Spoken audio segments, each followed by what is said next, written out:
Hello, everyone, and welcome back to English Pod. My name is Marco. My name is Catherine, and today we're talking about something that has always been very confusing for me. For me as well. I don't understand very well what this is about. We're going to be talking about time zones and a little bit about daylight savings time. Before we get started, though, let's take a look at this phrase in today's vocabulary preview. Vocabulary preview. All right, so the phrase is daylight savings time. Okay, so we're trying to save daylight, pretty much. That's right. So this is the time of year when we change our clocks. What does that mean? That means in the fall, there's a special day, and everyone has it on their calendar, and we change the clocks. We put them back 1 hour. So if it was 8 o'clock, now it's 7 o'clock. Okay, so everything is earlier, starts earlier. Yes. And that's basically to take advantage of the daylight, right? That's why it's called daylight savings time. Exactly. And so that's for the winter. And then when the winter is past, we change the clocks again. We have the spring daylight savings where we change our clocks ahead. Okay. So it sounds kind of complicated. Many countries don't have daylight savings time. They don't change their clocks at all. But we're going to be talking about this in a little bit more. So why don't we listen to our dialogue for the first time?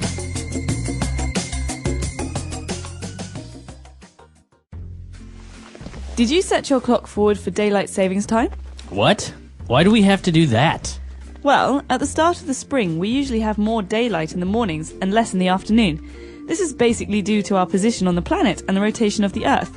In any case, to take better advantage of the daylight available, we compensate by moving our clocks forward 1 hour. I see. That's convenient. I never understood things like this, such as GMT. I never know what time zone we are in or when to change my clock. That just stands for Greenwich Mean Time.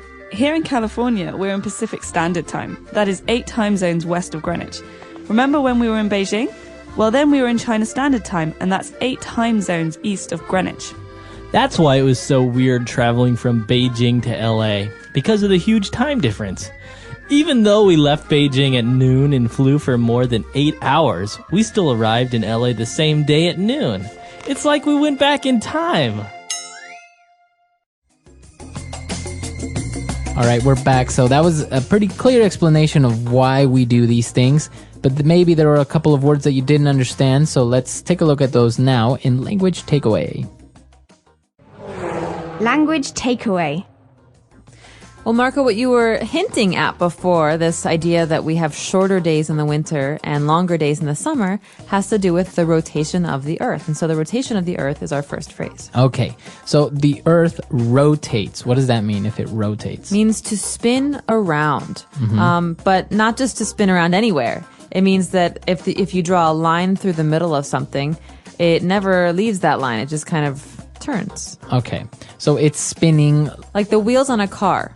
They rotate. That means they go around, but they are fixed to the car. to the car. Right. So this is one of the reasons why we need to compensate our clocks because of the rotation of the Earth. And that's our next word, to compensate. This is a verb, to compensate. And it's often used with money, but it can be used with time as well, time or sunlight. So with money, you'd say, I paid him $100, but I owed him $150, so I'm going to compensate him for the extra $50. Okay. Means I'm going to fix it. Okay, so to compensate would be the verb, and compensation would be the noun. Now, in this case, we're talking about time, so how can we compensate time? Well, that means that if we have lost an hour because we changed the clocks, we have to compensate. We have to try and gain that hour back. And so that's why in the spring, after the days start to get longer and longer, we have to compensate for that by changing the clocks again. Okay, so we're compensating time. Now, related to daylight savings and this whole time thing is time zones. We have time zones all over the Earth, and you've probably noticed this if you've traveled. You have to change your clocks, or many times you see in hotels what time it is in London, in Hong Kong, in Berlin, etc. And this makes a lot of sense because, like we said, the Earth is rotating. And so if it's daylight in Moscow and it's nighttime in New York, obviously it's not the same time. Right. So to compensate for this difference, we have different time zones. And each time zone is pretty much an hour or so, and half an hour different from the next one. Right. So most countries actually have different time zones throughout their country, unless they're small that they don't really need to compensate any change. Or, for example, China, just to unify everything. It's a big country, but they have one time zone. It's China Standard Time. Exactly. But in the United States, we have 4 time zones. Right.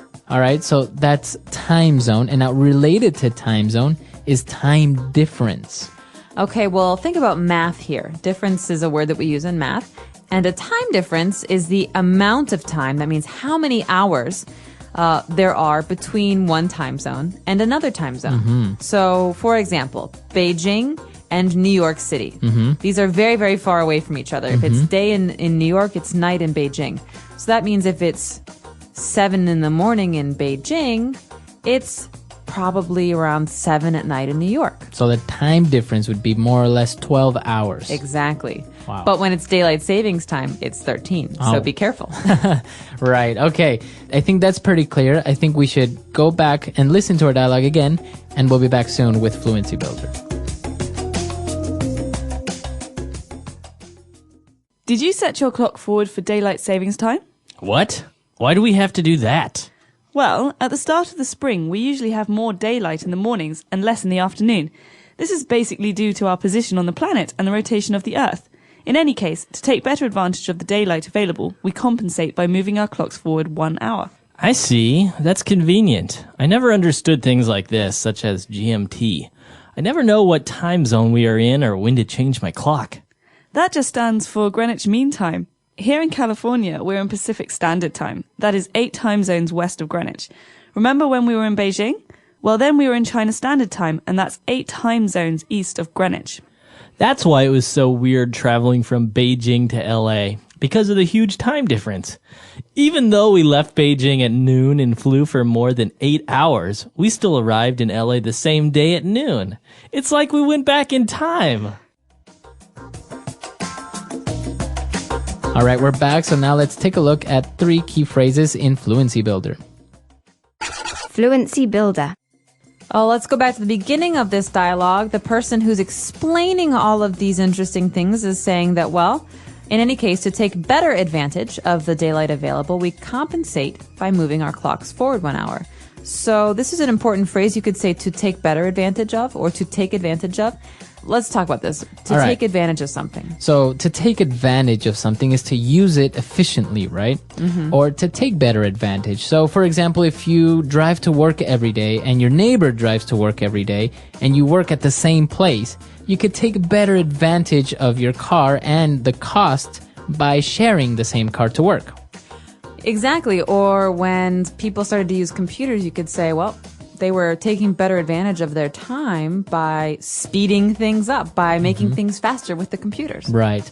Or many mothers say, take better advantage of your time and read something instead of playing those video games. Exactly. So it means, like you said, to be more efficient, to do useful or important things. That's right. And now when we talked about what daylight savings time means or GMT, what that stands for, this is an interesting phrase. It stands for.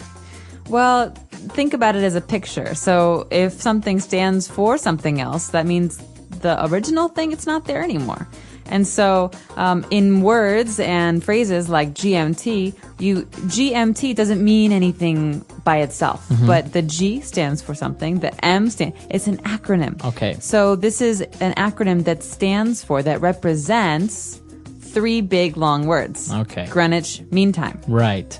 So we use this a lot when we are defining words or when we are defining an acronym. Like GMT stands for Greenwich Mean Time, or for example, USA stands for United States of America. Or we can even say someone's name stands for something. So, Marco, what does the M in your last name stand for? So you're Marco M. What does the M stand for? Right. And then I would say, well, it stands for Mejia. Your last name. Right. So you can use this when you see things that you don't understand, maybe an acronym or an abbreviation. Like, does Kathy stand for Catherine? Yes, Kathy stands for Catherine. It's a short version of Catherine. Cool. All right.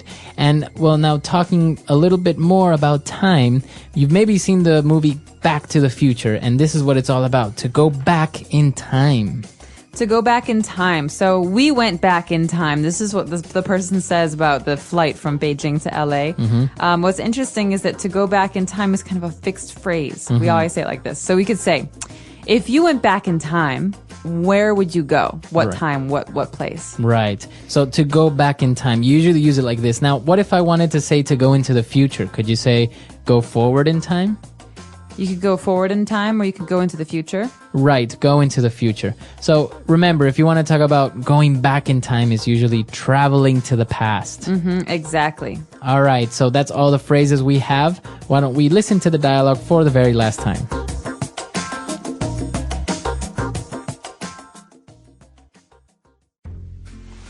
Did you set your clock forward for daylight savings time? What?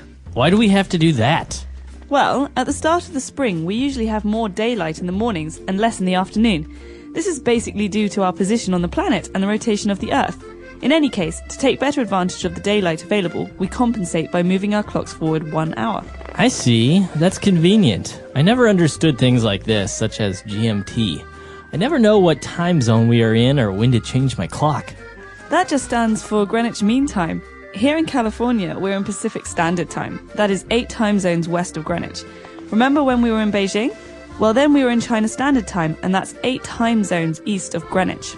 That's why it was so weird traveling from Beijing to LA, because of the huge time difference. Even though we left Beijing at noon and flew for more than 8 hours, we still arrived in LA the same day at noon. It's like we went back in time.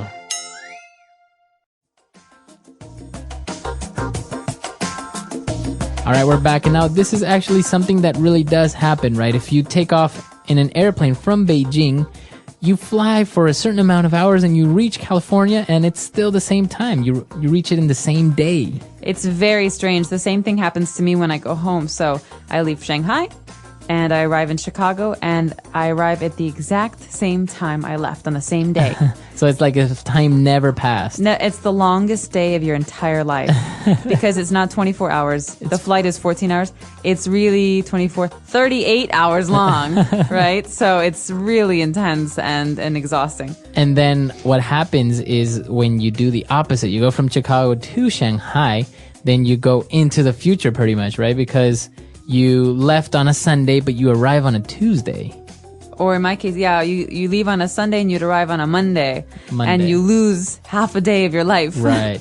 You're just sitting there and all of a sudden it goes past you. Right. Yeah, so it all evens out in the end. Right, right. So when you go back or when you come, it all evens out. You recover. You get those hours of your life back pretty much. They're not gone forever.